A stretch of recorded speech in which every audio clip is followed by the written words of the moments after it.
Oggi prepariamo questo delizioso rotolo di castagne con crema caffè. Lessiamo e schiacciamo le castagne. Aggiungiamo tutti gli altri ingredienti che troverete scritti alla fine del video e sotto in descrizione. E amalgamiamo bene tutti gli ingredienti. Per la crema facciamo sciogliere il caffè solubile in una tazzina di caffè. E in una ciotola mettiamo tutti gli ingredienti per la crema.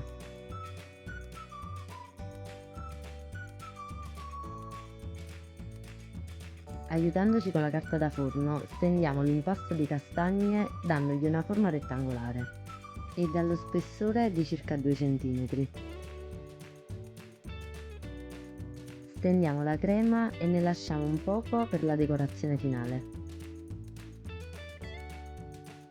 Arrotoliamo pressandolo un poco e lo lasciamo in frigo per almeno 30 minuti.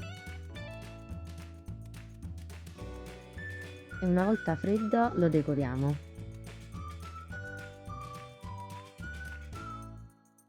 Questo dolce è una vera delizia, da leccarsi i baffi. Provalo e facci sapere nei commenti se ti è piaciuta questa ricetta.